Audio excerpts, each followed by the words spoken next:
That he had put her head on a shelf and screamed at it for an hour, threw darts at it, and ultimately smashed her face in. He also cut her tongue out and her larynx and put them in a garbage disposal. Tell me in a sentence who you are. I'm nobody. I'm a bum. I'm a boxcar and a jug of wine and a straight razor if you get too close to me. Do you ever feel violent? Yes, I do. What do you feel like doing? Killing people. You still feel like killing people? Yes.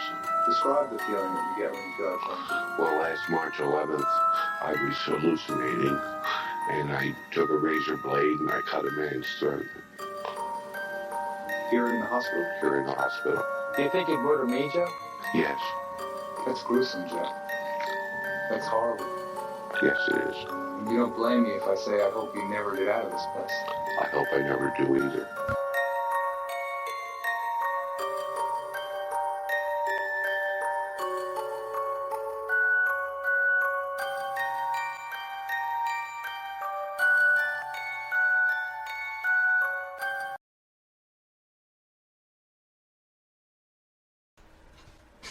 Good evening, everybody. Good evening, all you Murder Podcast Show fans. Welcome in, welcome in.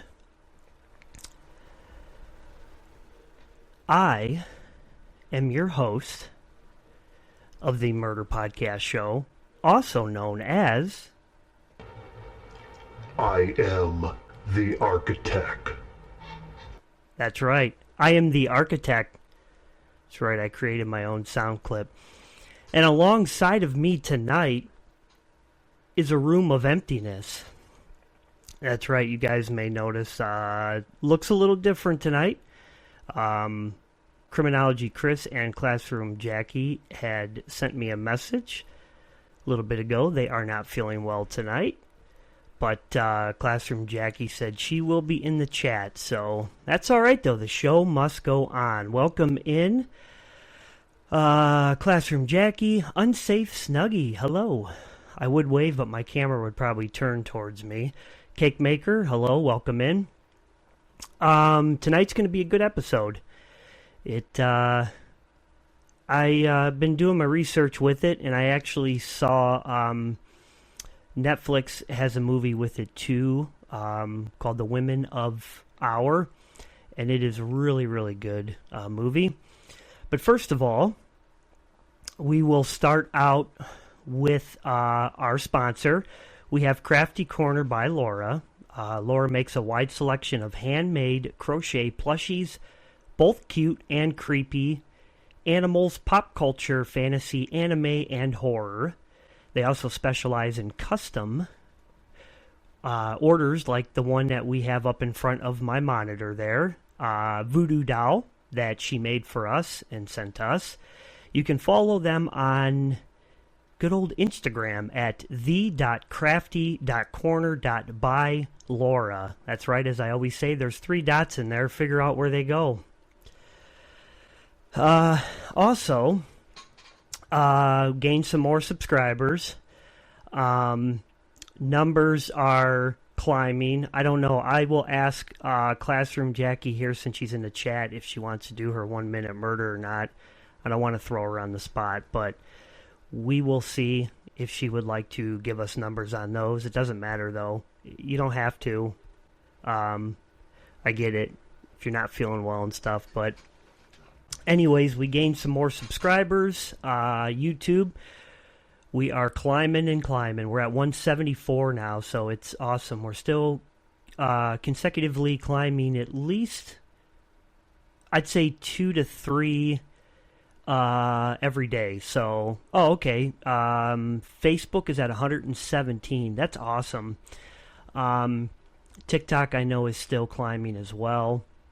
So, and as I always say, Instagram's 31. If you guys haven't already on the YouTube channel here, please like and subscribe, if you would not mind. And click the little, notification bell. What that does is it will notify you when every time before we go live, which is great. And TikTok's at 1,285. Looks like we gained 10 followers on TikTok today, so that is awesome. So we are consistently climbing, which is very, very great. Tonight, now we are going to be covering this man here, and he is known as the dating game killer, okay? This guy is something else. Mr. Rodney Alcala, I guess is how it's pronounced, at least on the game show back then, that's how they pronounced it. He looks charming, right? So, hey, why not? So let's go ahead and jump on in here.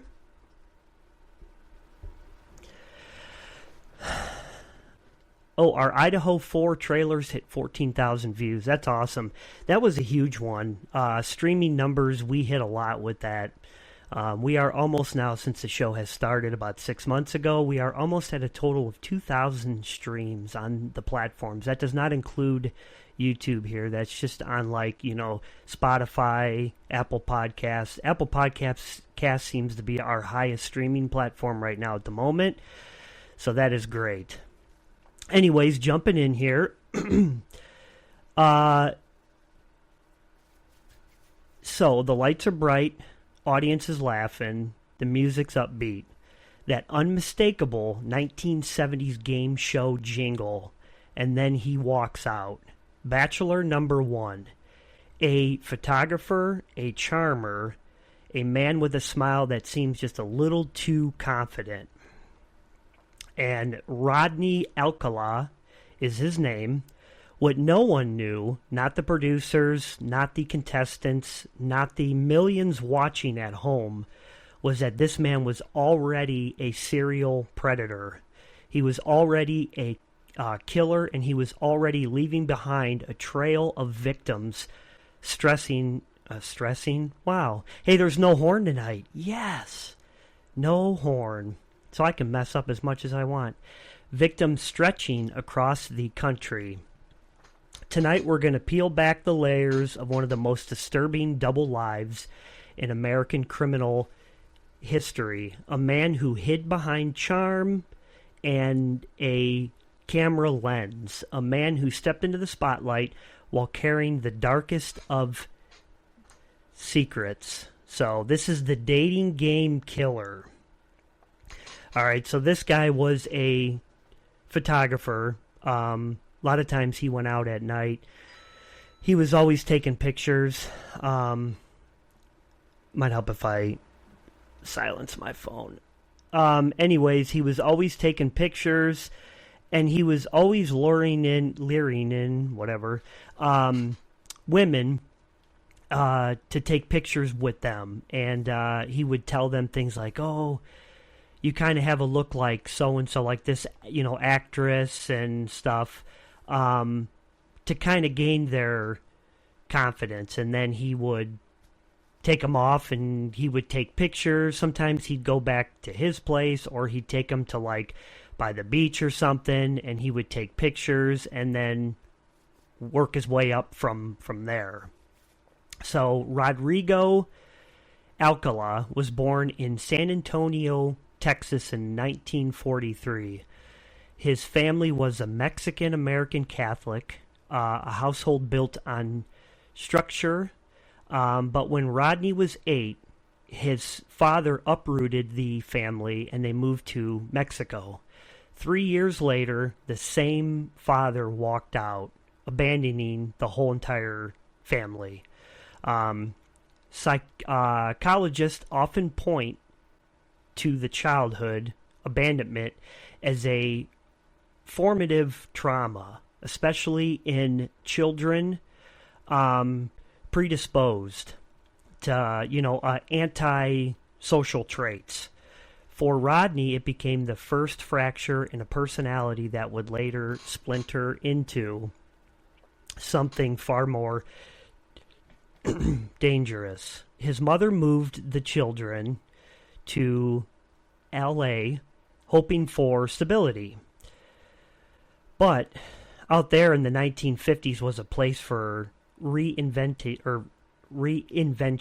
and Rodney learned how to become whoever he needed to be. Teachers described him as bright, gifted, artistic. He blended in easily, but classmates later recalled something else, a sense that he was off, a little too intense.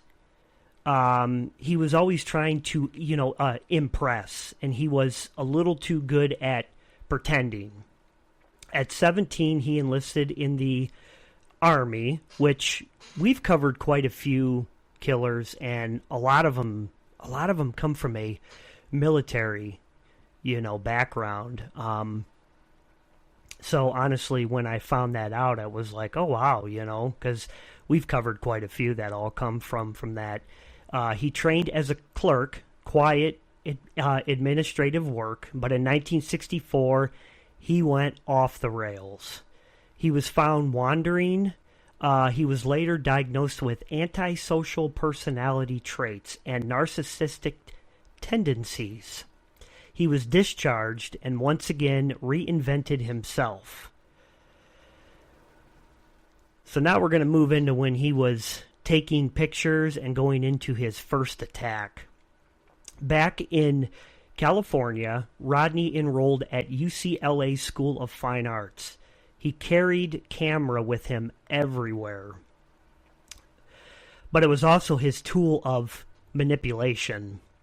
Photography gave him access. It gave him excuses to approach women. It gave him a personality, the sensitive guy. But behind the lens, something darker was forming. In 1968, 8-year-old Tally Shapiro was walking to school when Rodney pulled up beside her. He told her he knew her parents. She hesitated and got in. A passing motorist noticed something wrong and alerted police.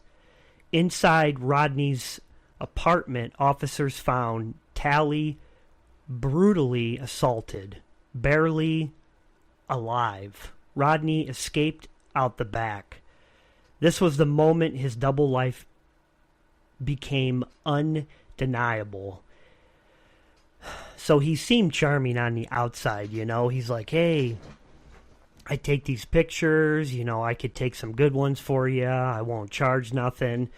In this case, with this young girl victim, which is just absolutely disgusting and sad. Because back then, stranger danger wasn't as big of a thing, I would imagine, as it is now, what we have to worry about now. But even that girl, she kind of hesitated, but I mean, put yourself in her shoes, Somebody's telling you that they know your parents and they don't have, cell phones and stuff like that back then. So, and she's only 8. So she probably assumed that her parents did know him, so, but it is very, very sad. So he fled California and resurfaced in good old New York under the alias name is John Berger. He enrolled at NYU Film School, studying under Roman Polanski. He blended into the creative scene. But the violence didn't stop. It just moved. So throughout the 1970s, Rodney traveled between California, New York, Wyoming. And women went missing. Bodies were found and police departments separated by geography, and limited technology. Never connected the dots. Raptor Jesus, they were, if you're just joining us, they had texted before the show. They are not feeling well, so the show must go on. So I'm sorry if I have disappointed anyone with just me tonight. That's okay, though. We'll get through it. This takes me back to when I first started the show, and it was me. So I did a couple of episodes of just myself. Wasn't this kind of setup, but it was me talking to myself, and there was nobody in the live. So quite the distance I have come here. His method was chilling. He would strangle victims, revival, and then he would strangle them again. Prosecutors later said that he toyed with his victims. When police eventually searched his home years later, they found over 1,000 photographs, which I have some photographs that I will show of that, FBI found, and there's hundreds of pictures of these women. I mean, hundreds of them. You can tell a lot of them are at his apartment. Some of them are out in the streets because he would go out at night a lot of the times. So, yeah, his pictures, women, teenage girls, boys, some were smiling, some were actually terrified. So I was looking at a lot of them before the show tonight, and you can tell the ones that are, smiling, and they seem happy. And you can also see the ones where you can see the fear in their face, that they know something's going on. So now, this is where everybody pretty much knows Rodney from, okay? There was a dating game show back in the 60s, and I'll play a little clip of it, and you'll get to see Rodney. He's actually going to be contestant number 1, or I should say Bachelor 1, I think is what they call it. And it was a dating game. They'd pick a random woman, and they'd bring her on. They'd have three guys, bachelors, and she would go through and ask them a series of questions. And like I said, he was Bachelor 1, and he knew how to sweet talk and get his way to where she would choose him. So in 1978, in the middle of his killing spree, Rodney auditioned for the dating game. Producers saw a handsome, charismatic bachelor. So as you saw in the picture, he carried himself well. He had the long black hair, and that was kind of a big thing back then, He was a little quirky, but he was perfect for the show. One staff member later recalled feeling uneasy around him. Another thought he was ideal for the show. So, the charisma, whatever, it won, He seemed like he could charm, people. So Bachelor number 1 walked onto the stage, audience cheered, and the host introduced him as a successful photographer who enjoys skydiving and motorcycling. Behind the partition was Cheryl Bradshaw. She was the Bachelorette. So I will play, if you give me a second here,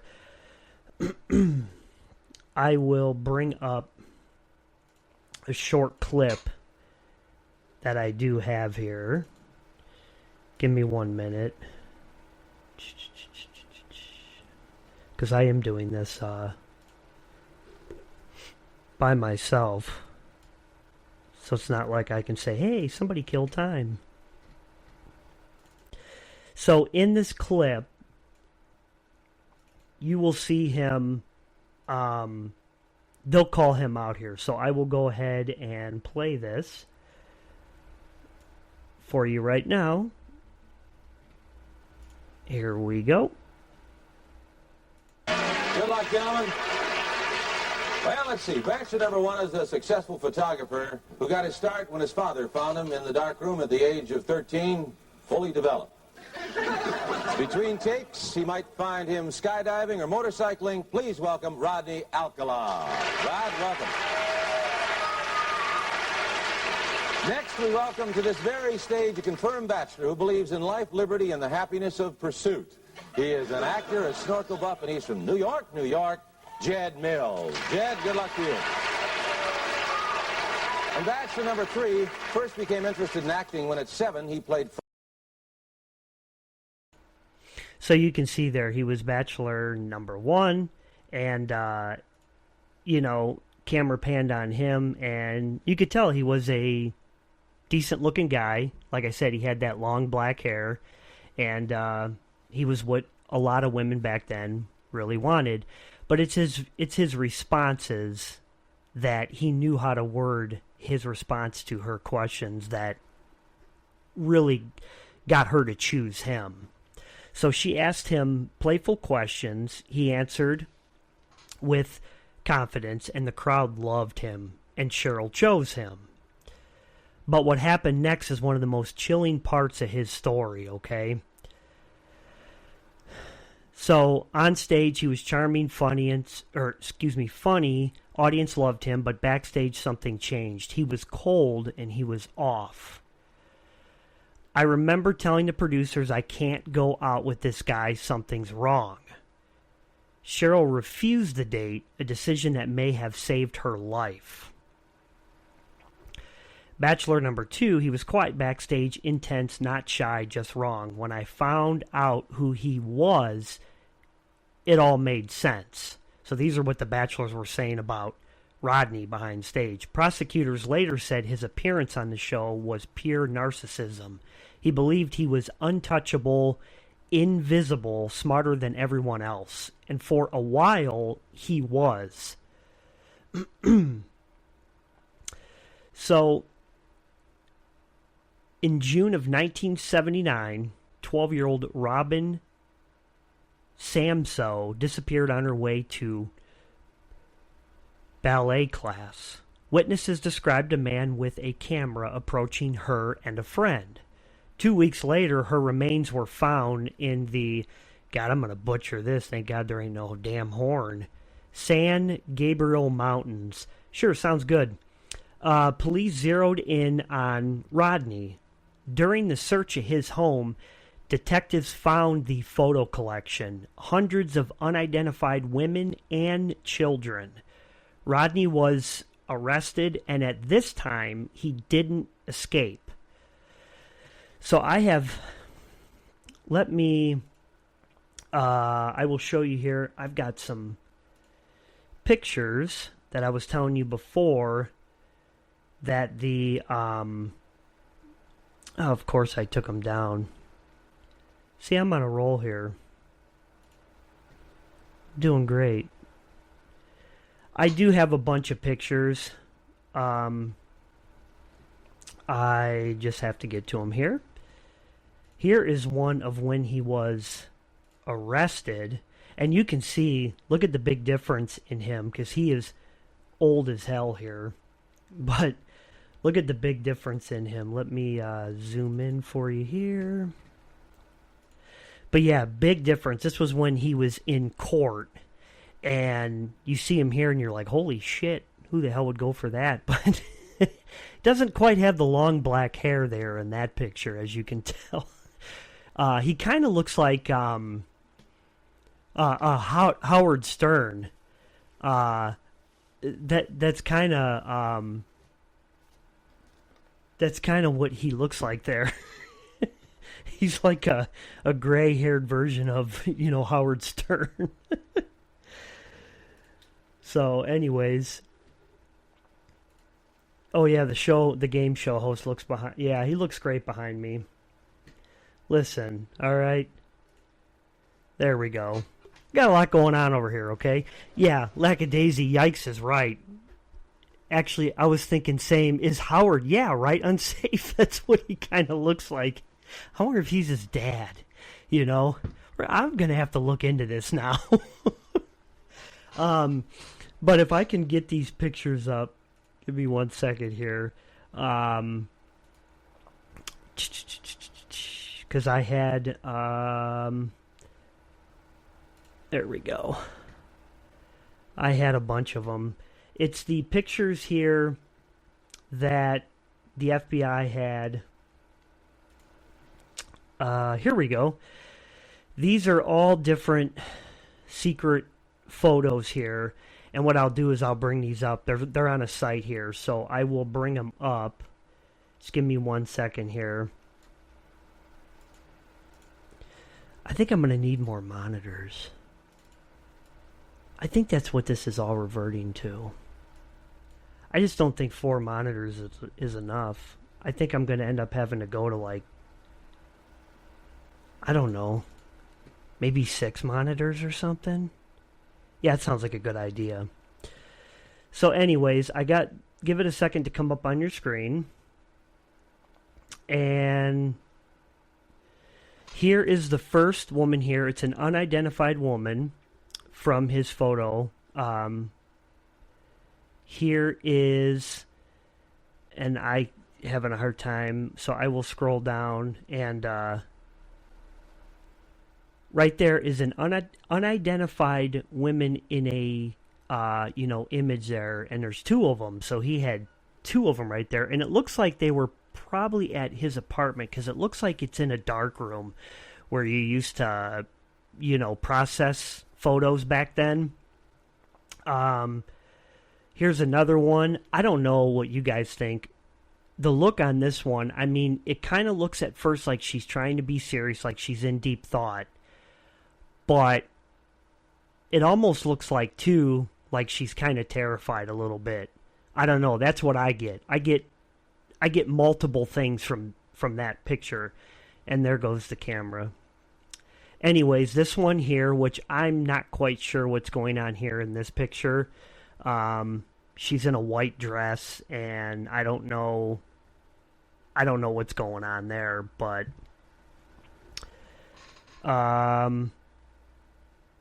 yes, the body language in that last one. Here's another one of a girl by a park bench, and then another girl with a bicycle, and looks like they kind of staged that one, or he could have just been taking that picture of her and she didn't even know it, but I kind of find that hard to believe because it's pretty close, and how would she not see him? And this looks like it may be the same 2 girls. Now they're sitting on the bench, and the bikes are kind of leaning up against the bench there. The 2 together look scared, and the white dress looks like she's posing. Yeah, those 2 are kind of like, what's going on here with this guy? And then there's this one. Trying to see if there's a pattern here. This one looks kind of normal, kind of happy, kind of maybe not sure what's going on. This next one that's coming up here, this girl kind of looks like she can tell something's up.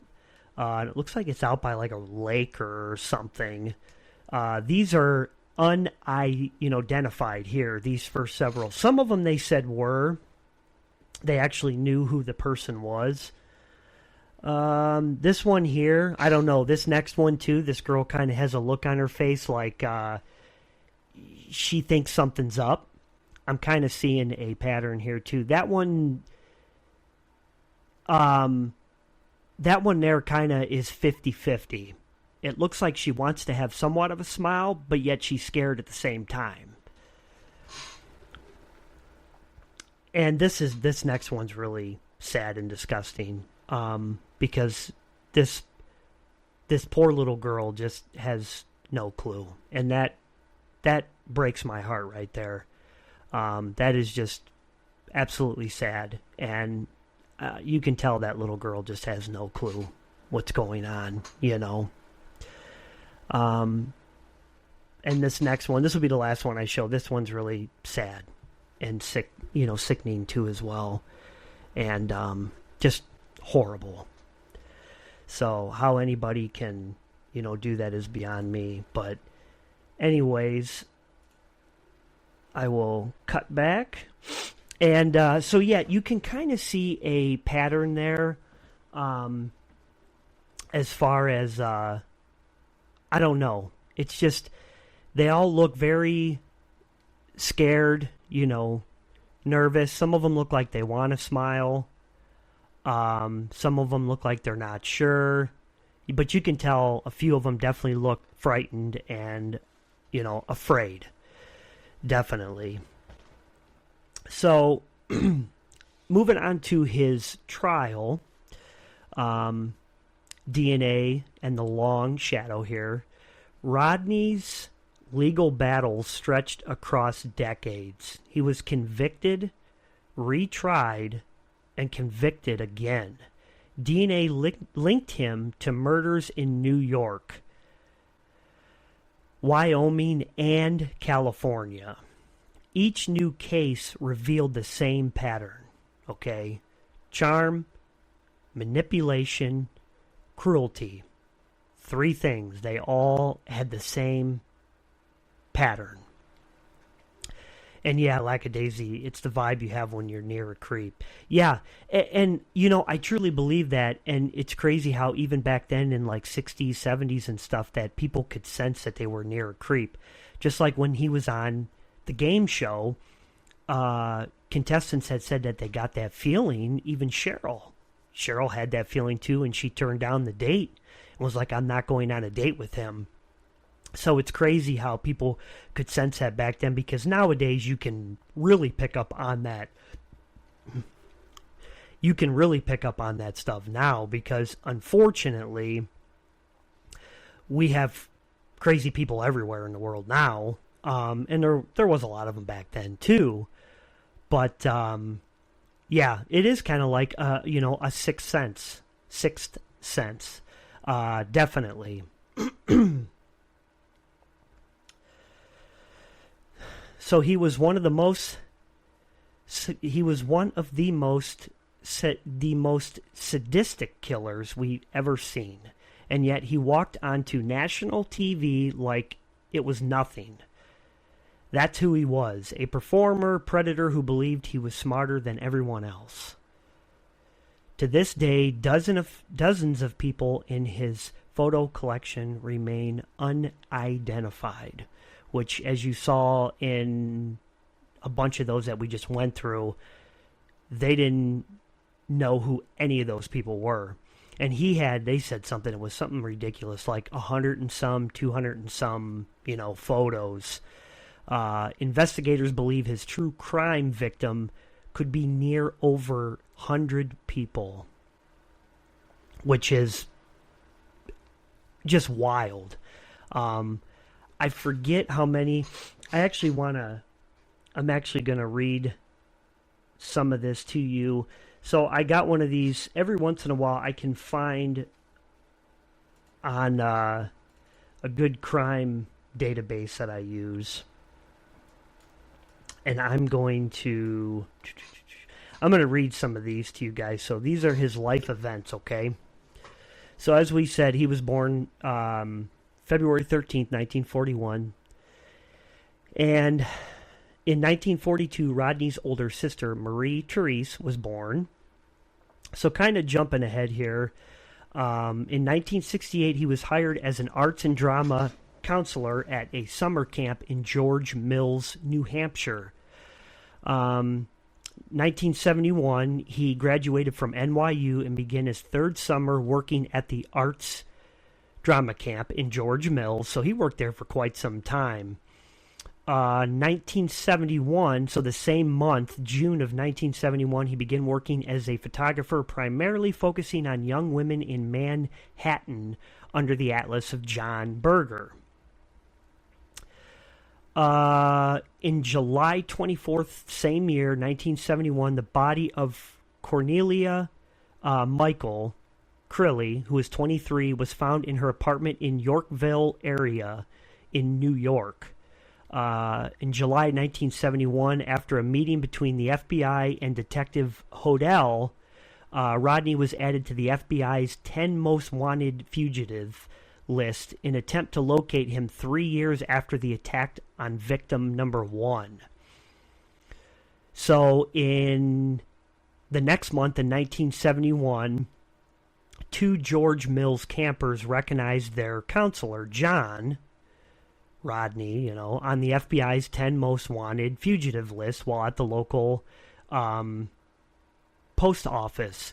The camp director confirms the man listed as Rodney in his employee, John Berger, and calls the FBI. So in a couple days later, the FBI agents arrived to the camp in George Mills, and they talk to him, question him, and then they end up taking him in. They fingerprint him, and then he was extradited back to California. So he didn't really have a crazy childhood. His childhood was pretty. I mean, there wasn't much to it. I mean, yeah, his dad abandoned the whole family and stuff, which doesn't help.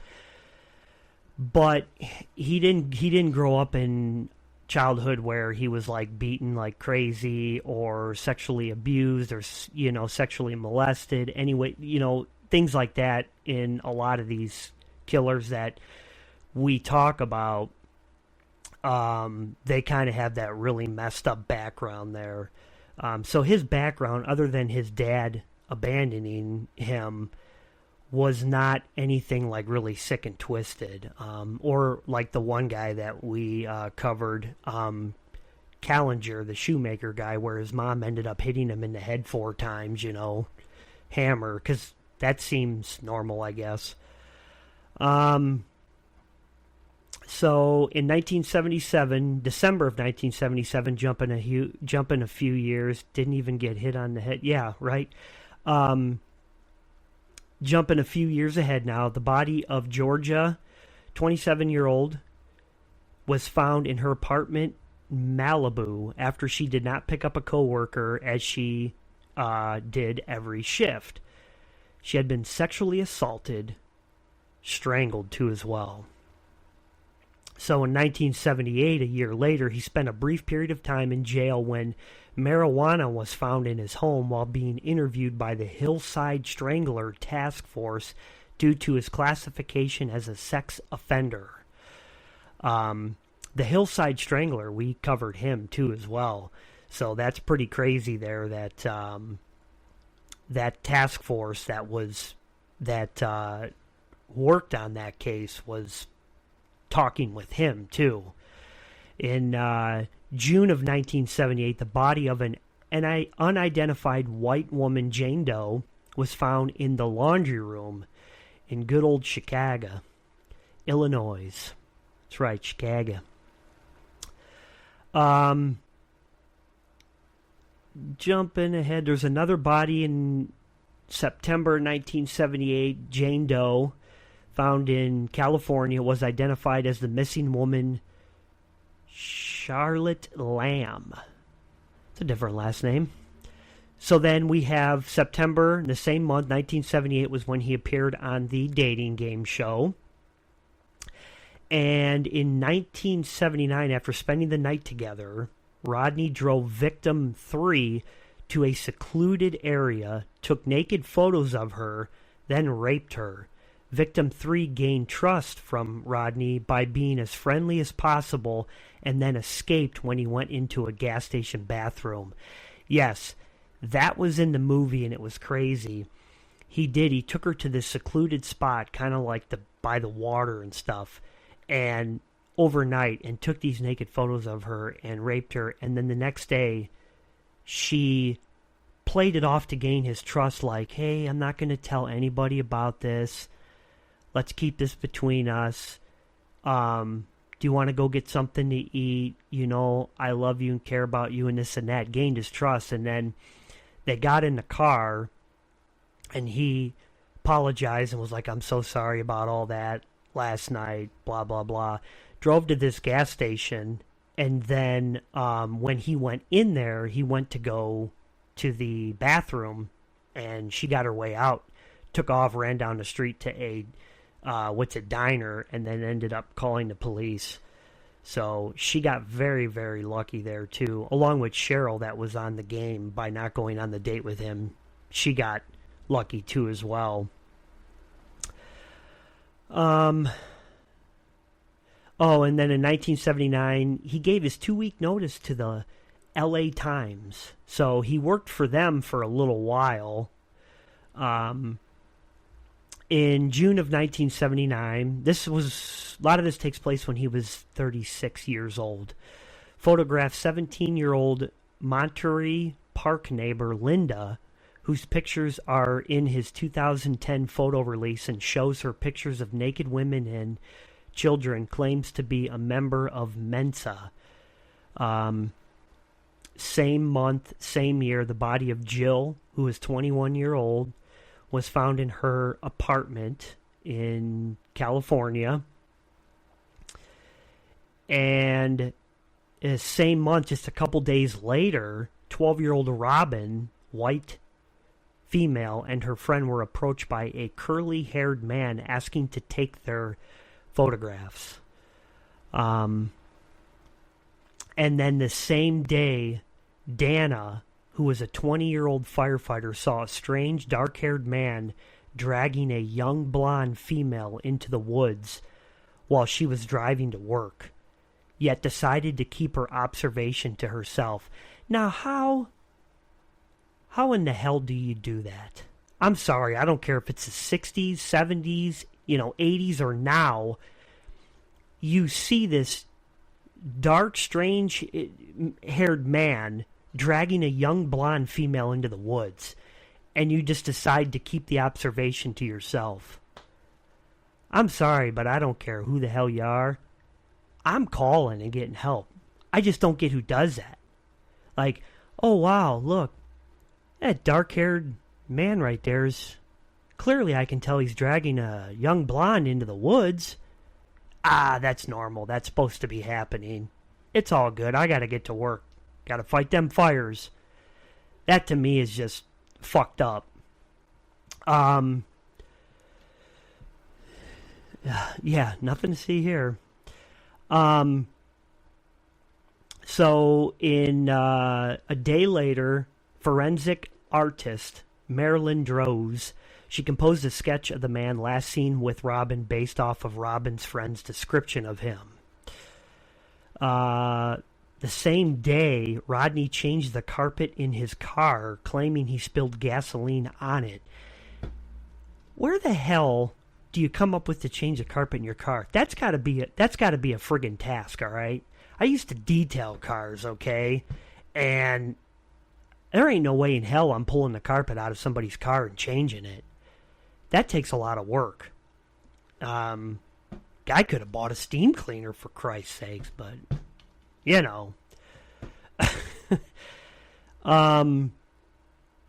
So a couple days later, he chemically straightened his naturally curly hair.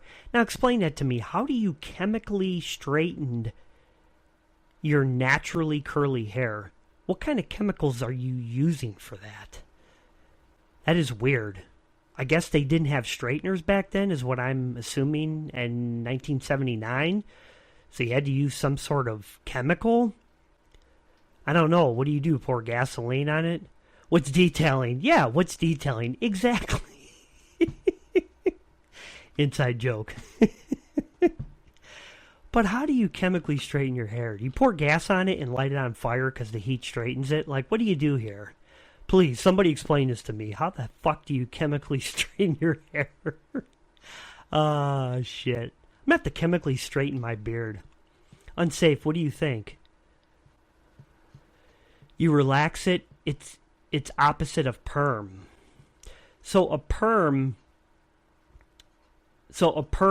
straightens the hair, correct? If I know this correctly.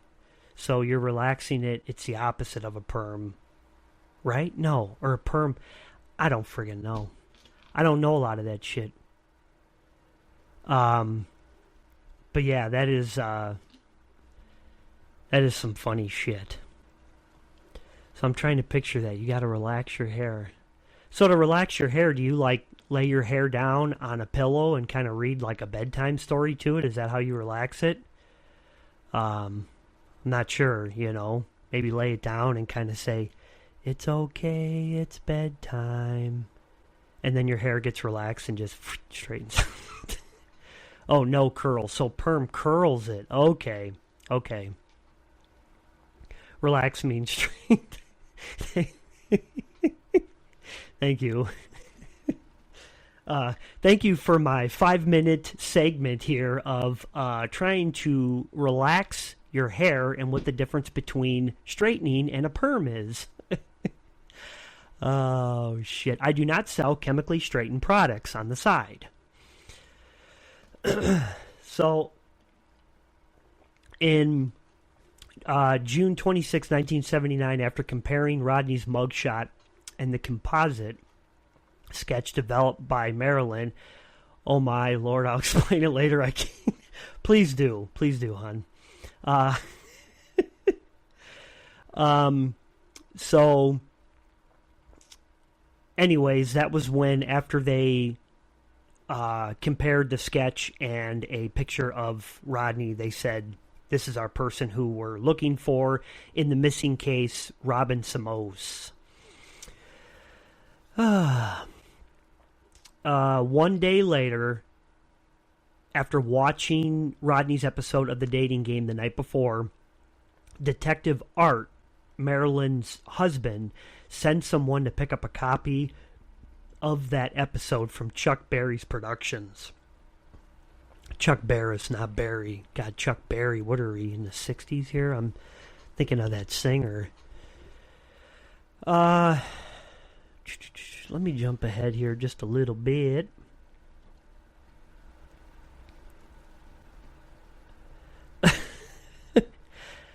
Oh, shit. So, anyways, those are just some specific dates there. So, on July 24th, 2021, Rodney died of natural causes in California prison. He left behind unanswered questions, unidentified victims, and a legacy of horror. But he also left behind survivors, people who rebuilt their lives despite him.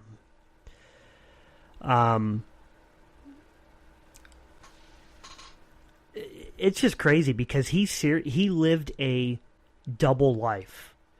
Charming photographer, television bachelor, a sadistic killer. He hid in plain sight, Agent welcome in. Not because he was brilliant, but because the world wasn't looking. But the survivors were. The women who sensed something was wrong. The child who lived, the families who refused to stop searching.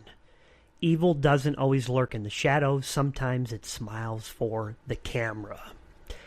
And that is true. I mean, we've talked about it plenty of times on this show, that you just never know. You never know who's around and who is. I mean, it's crazy because we've said it before. Criminology Chris and I, we've talked about it on the show.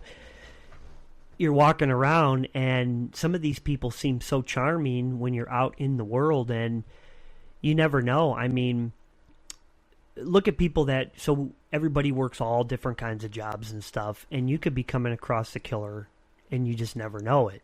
You could be working with one and you never know it. I mean, think about it. People that work, Frida, welcome in. Thank you for joining us. It's someone's friendly neighbor. It's true. It's just, I mean, think about it. So people that work like in food, whether it's, restaurants where you sit down or it's fast food, you got people coming through there all day. And you could be serving food to a serial killer. You could be serving food to a pedophile. I mean, you just never, ever know. It's wild. I started watching, and I'm not going to talk too much about it on here because one thing I did it for one episode, and I don't really like doing it. And I don't think my mind will ever change with covering this stuff. I will never cover kids being killed cases. I can't bring my heart to do that. I watch a lot of court trials. Oh yeah, it's true. Or retail selling stuff too, without even knowing it. But I watch a lot of court trials and stuff, and I started. It's already on like day 10 now or 11. But I started, and I'm on day 2 right now of the Athena Strand trial. with the, FedEx driver that, kidnapped that little girl and just brutally did things to her in that FedEx truck. And it's on the camera footage in that truck. And it's just so sickening and so sad. And I'm on day 2 of the trial, and it's tough stuff to hear, and how anybody can just bring themselves to do anything. Period. How anybody can do that to anybody at all, but especially children who have their whole lives ahead of them. It's just sickening. It's just so sad. And those are the people, especially the pedophiles and stuff like that, that when they get into prison, they don't make it. And I hope they don't make it. I hope they die in the first damn day. I hope somebody just brutally fucks them up. Because I'm sorry, but from what I have read and heard, that prisoners, they don't take that shit in prison. They hate people that do anything to children. And these are guys that have been convicted of all kinds of stuff. There's other serial killers that have never did anything to children, and they don't even like pedophiles or people that have murdered children. So they're not going to... This guy's not going to last when he gets there. He's already said he's guilty. Now the whole trial is they're trying to find out if they want to give him the, death penalty or give him life without parole. But it's just sad. I don't understand how anybody can do that. And when you see and hear these videos, and because all those trucks have cameras in them and shit. And you can just see and hear things, and just, I will leave it at that. But anyways, I will never cover children cases on this show, because I just can't. I can't do it. There's no way. And yeah, so that'll probably never change. Anyways, though, I do appreciate you guys tuning in with the last minute change here for tonight.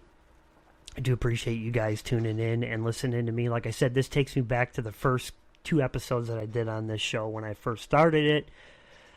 Because some people, you probably realize it. Yes, I am the host, but I am the creator of this show. This was my idea.